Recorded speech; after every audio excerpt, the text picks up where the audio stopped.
8:36 en el territorio continental ecuatoriano, buscando la verdad y abogando por la unidad nacional en pro de la paz y la seguridad en el Ecuador. Queremos saludar al doctor Miguel Ángel Puente, experto laboralista. Lo invitamos para analizar algunos temas de interés vinculados con el trabajo, las políticas y partir de una coyuntura, la decisión que hiciera la Corte Constitucional de anular artículos de la ley humanitaria. ¿Cómo va a incidir esto, doctor Miguel Ángel Puente? Muy buen día. Buenos días, Miguel. Un gusto poder compartir con usted y la prestigiosa audiencia de esta emisora.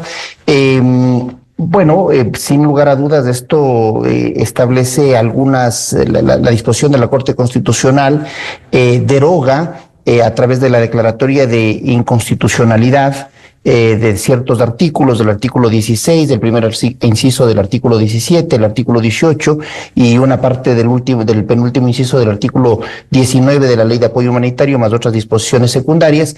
Lo que hace es establecer ciertas normas que al declararse inconstitucionales son expulsadas del ordenamiento jurídico, quiere decir que a partir de este momento no existen en la norma. ¿Cuáles son estos temas que la Corte Constitucional declara inconstitucionales y por lo tanto ya no existen en nuestra norma jurídica de la Ley de Apoyo Humanitario? Son, primero, el tema de los acuerdos para la preservación del empleo. Como antecedente, creo que es importante recordar que esta Ley de Apoyo Humanitario fue expedida en el año 2020, justamente con ocasión de la pandemia del COVID-19. En ese sentido, la Ley de Apoyo Humanitario se expidió con varios temas de orden laboral, temas de reestructuración de pasivos, de acuerdos preconcursales, de condonación de obligaciones, de reprogramación de créditos, facilidades de pago, entre otros temas. Es decir, la Ley de Apoyo Humanitario establecía varios aspectos con el propósito justamente de que al haberse prácticamente paralizado la actividad económica, pues pueda establecerse alguna situación excepcional para cubrir con este tipo de obligaciones. Y entre ellas, pues, precisamente los temas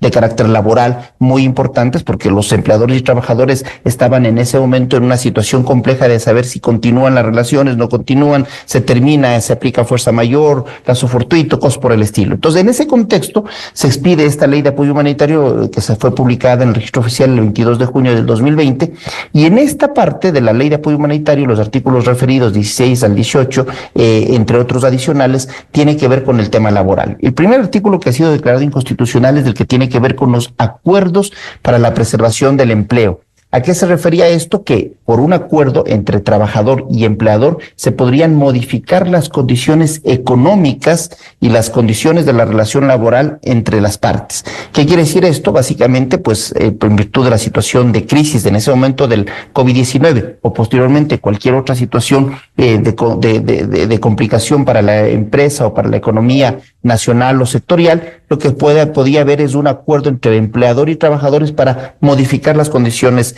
del contrato. Es decir, si una persona, ejemplo, ganaba $1,000, por mutuo acuerdo podían establecer una reducción de esto, obviamente cumpliendo ciertos requerimientos que establecía justamente el artículo 18 de la Ley de Apoyo Humanitario, la justificación, presentar los balances, que no se puedan distribuir utilidades mientras dura estos acuerdos, que no se pueda disminuir el capital, que no se puedan, que se optimice los recursos, es decir, para que este apoyo, este aporte que hacían los trabajadores al poder reducir las condiciones económicas de su relación laboral sirvan para mantener o mantener las condiciones laborales y que se mantengan las plazas de trabajo. Ese era el principal objetivo en ese momento. Entonces, básicamente la Corte Constitucional lo que hace es declara inconstitucional estas normas del artículo 16, del artículo 18, que se refieren justamente, y el artículo 17, el primer inciso, que habla de las sanciones en caso de incumplirse estos acuerdos para la preservación del empleo. Entonces, el primer tema que se declara inconstitucional son los acuerdos para la preservación del empleo que podrían implicar una modificación de las condiciones laborales, básicamente una reducción de la remuneración del trabajador. Obviamente la Ley de Apoyo Humanitario establecía unos límites, no podía obviamente disminuirse por debajo de los mínimos sectoriales o de la remuneración básica unificada. Entonces, el primer tema que es declarado inconstitucional. El segundo tema tiene que ver con el contrato especial emergente, y aquí creo que es importante hacer un análisis ¿Qué es el contrato especial emergente? Y retrocedamos un poco en el tiempo para establecer que la Ley de Justicia Laboral en un momento determinado eliminó el contrato laboral a plazo fijo, que desde mi punto de vista muy personal fue un craso error al eliminar esta posibilidad de contratación que permite justamente una temporalidad en la contratación. Y al eliminarse el contrato a plazo fijo, se estableció como contrato de trabajo tipo en el país, es decir, el contrato general, de aplicación general en el país, el contrato por tiempo indefinido. Es decir, una persona que era contratada, obviamente con el periodo de prueba de 90 días, culminado ese periodo de prueba, tenía una estabilidad indefinida. Esto, reitero, desde mi punto de vista personal, creo que fue un error porque esta rigidez laboral, lejos de permitir el acceso a fuentes de trabajo, lo que hace es que el empleador que desea contratar piensa y evalúa 1, 2, 3 y 4 veces o más veces para poder determinar si es que conviene o no contratar a una persona, sabiendo que esta persona pasa a ser indefinida en su relación laboral. En este sentido, la Ley de Apoyo Humanitario estableció en el artículo 19 el contrato especial emergente, que era para aquellas situaciones de emergencia, para aquellos temas de desarrollo de nuevas líneas de negocio, para aquellos temas en los cuales se requería para mantener las plazas de trabajo, generar contrataciones temporales, establecer un plazo de duración del contrato de manera excepcional, de un plazo de duración de 1 año, que podría renovarse hasta por una sola vez adicional, es decir, por 2 años podría mantenerse, y luego de lo cual, si es que se mantenía este contrato, ya se convertía en un contrato por tiempo indefinido.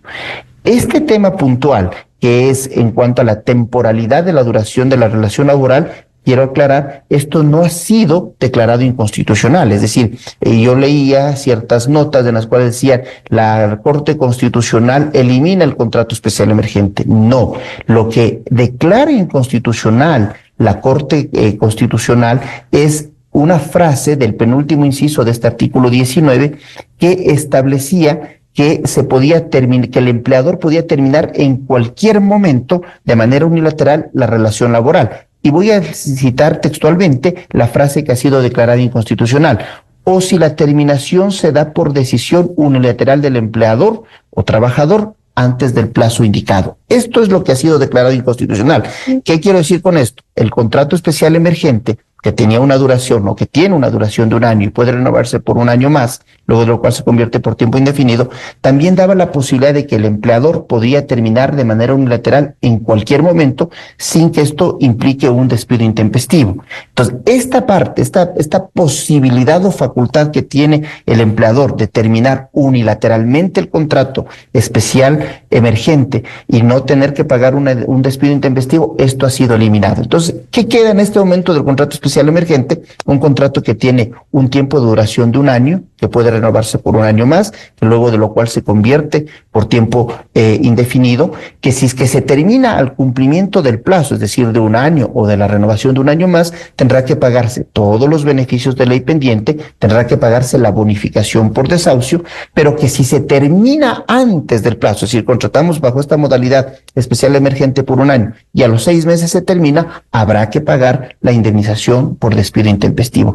Esto es justamente lo que ha sido declarado inconstitucional. Entonces, para resumir, se ha declarado inconstitucional, por un lado, los acuerdos para la preservación del empleo establecido en la Ley de Apoyo Humanitario. 2, se ha declarado inconstitucional la posibilidad que tenía el empleador de terminar unilateralmente sin el pago de un despido intempestivo el contrato especial emergente. Ese es el primer tema que resuelve la Corte Constitucional respecto a la declaratoria de inconstitucionalidad.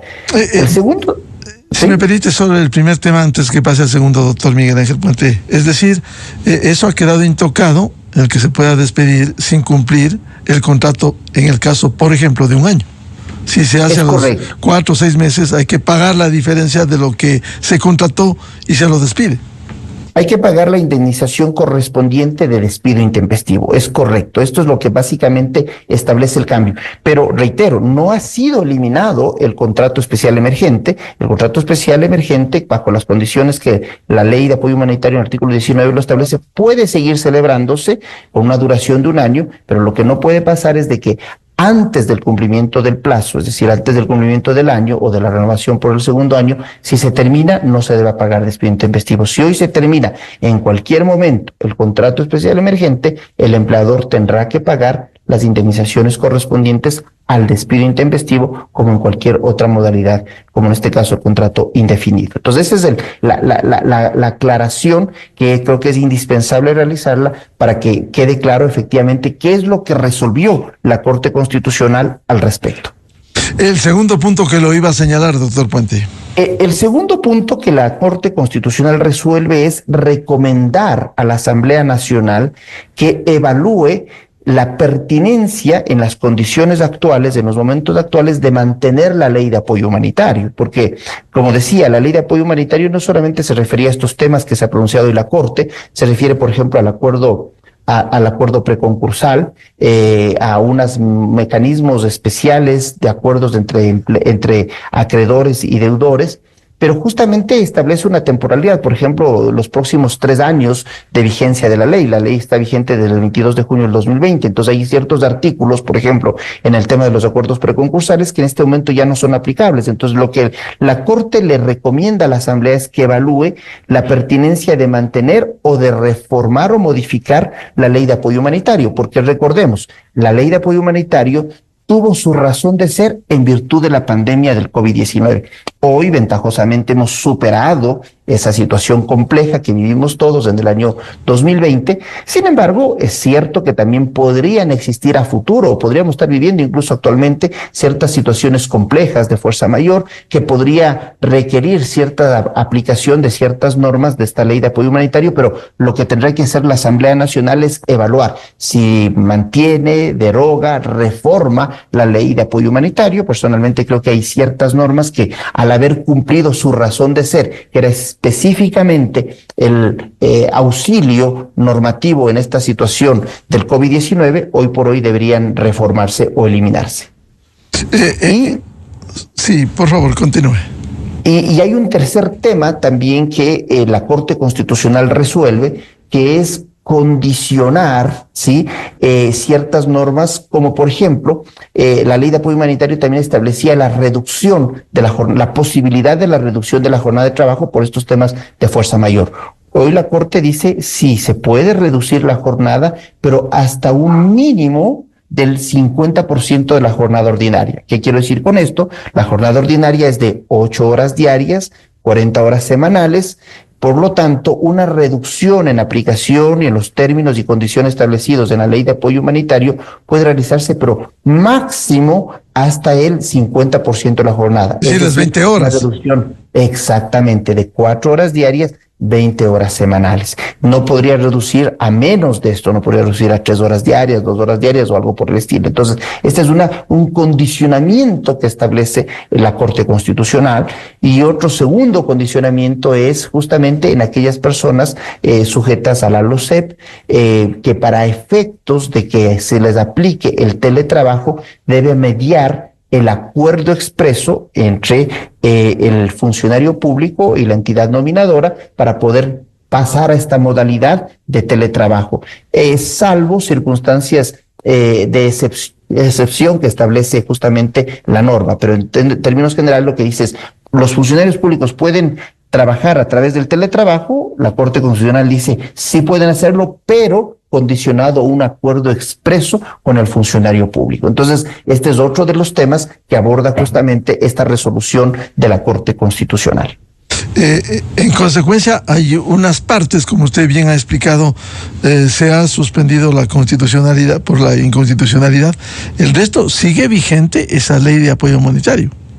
Sí, es correcto. La ley sigue vigente porque cabe mencionar que no se ha demandado la inconstitucionalidad de toda la ley, se ha demandado la inconstitucionalidad de ciertos artículos. Y aquí también cabe mencionar algo, que esta ley, como digo, entró en vigencia el 22 de junio del 2020 y hoy, pues recientemente ha sido notificado. Es una resolución del 14 de febrero del 2025, es decir, casi después de 5 años después de vigencia de esta ley de apoyo humanitario, la Corte Constitucional se ha podido pronunciar y resolver sobre estos temas justamente de inconstitucionalidad. Pero reitero, la ley de apoyo humanitario no ha sido declarada inconstitucional constitucional toda la ley, es decir, solamente estos artículos puntuales a los que me he referido, otras normativas del reglamento general a la ley de apoyo humanitario, de un acuerdo ministerial igualmente, es decir, las normas que tienen relación con estos artículos que he mencionado de la ley de apoyo humanitario han sido efectivamente declaradas inconstitucionales, pero existe la recomendación formal por parte de la Corte Constitucional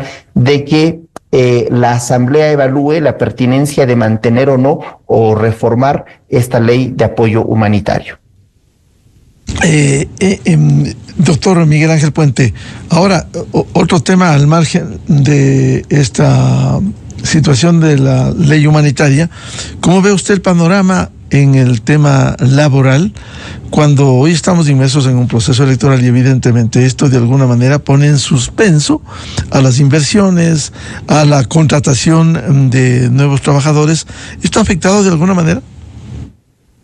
Sin lugar a dudas, la economía, y estaba dentro de las previsiones económicas que se realizaban, que en el primer cuatrimestre por lo menos, o inclusive en el primer semestre, iba a tener una ralentización la economía, porque justamente todo se pone en un compás de espera mientras exista certezas, en este caso, de quién de los dos binomios finalistas va a ser electo como presidente y vicepresidente de la República. Entonces, hay muchas decisiones, y lo vemos en el ejercicio profesional, inclusive en el día a día, que se quedan pendientes porque justamente el empresario o los inversionistas quieren tener ciertas certezas de qué hacer, ¿no? Si invierto, abro la nueva sucursal, abro el nuevo local, no lo hago, me achico, permanezco en el país o inclusive no estoy en el país. Lamentablemente son este tipo de decisiones que están pendientes o en un compás de espera sobre la mesa, y esto obviamente tiene una incidencia, el proceso electoral tiene una incidencia muy fuerte en el tema económico. Nuestro país es muy sensible al tema político, al tema, es decir, nuestra economía depende mucho del factor político.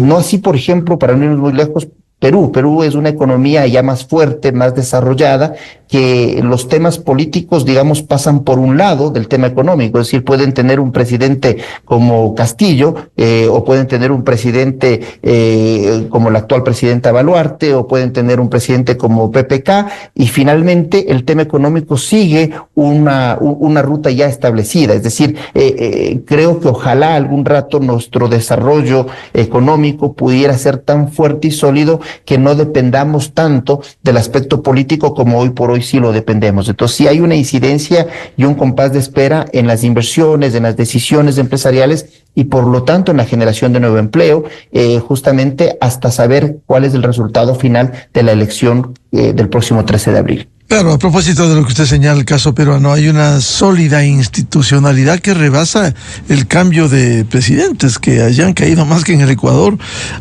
Están procesados penalmente más que en el Ecuador, unos en la cárcel, uno se suicidó por no ir a la cárcel. Es decir, el éxito de Perú ha sido una sólida institucionalidad.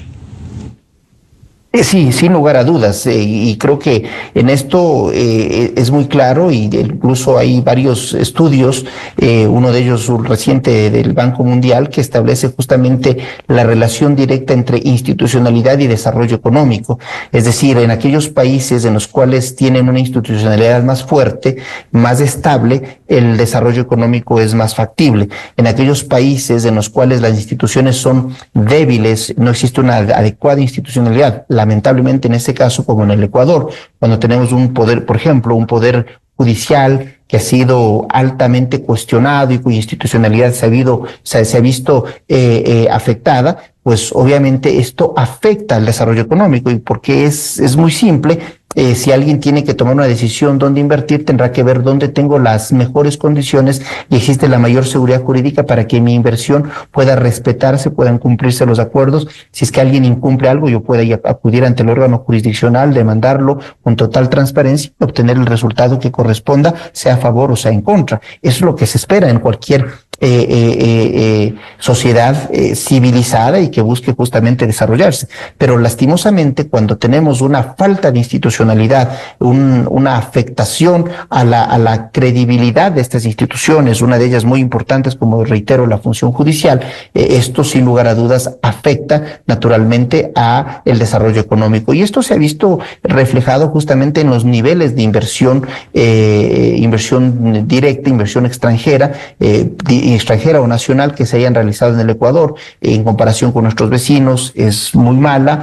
Nosotros no hemos podido superar tal vez el umbral del 1.5% del PIB, mientras otros países están superando el 7, el 8% del PIB, que es lo esperado justamente para una economía que se quiera desarrollar o quiera crecer. Debería tener una inversión por lo menos del 10% del PIB como inversión extranjera, y eso es lo que lastimosamente nosotros estamos muy lejos. Así que ojalá que los resultados incluso electorales puedan incidir para que el próximo gobierno, que esperemos que tenga la estabilidad suficiente para cumplir su mandato de los 4 años, pueda generar la política pública que se espera, esta sea en beneficio justamente de las grandes necesidades del país, que creo que lo tenemos claramente identificadas, que son seguridad, que es generación de empleo, que es estabilidad económica. Esas grandes necesidades son las que tiene que abordar, y esperamos y deseamos lo mejor al próximo presidente, cualquiera que éste sea, que pueda cumplir efectivamente esos retos que el país lo requiere.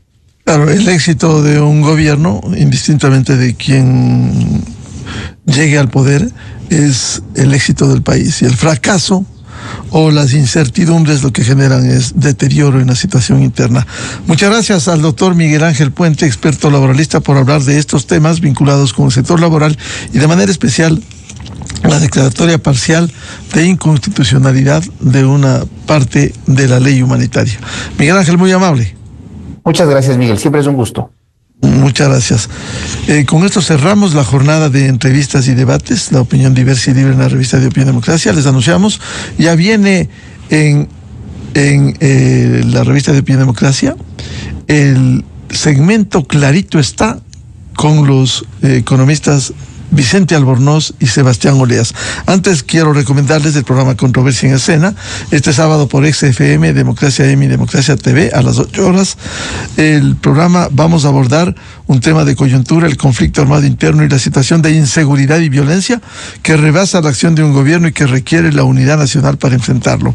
Invitados la doctora María Fernanda Novoa, académica y experta en seguridad, el arquitecto Fernando Carrión, académico y experto en seguridad, y el general Juan Méndez, experto y exdirector de inteligencia de las Fuerzas Armadas Ecuatorianas. De mi parte, les deseo un feliz viernes, feliz fin de semana. Dios mediante volveremos el próximo lunes a seguir contribuyendo en la búsqueda de la verdad.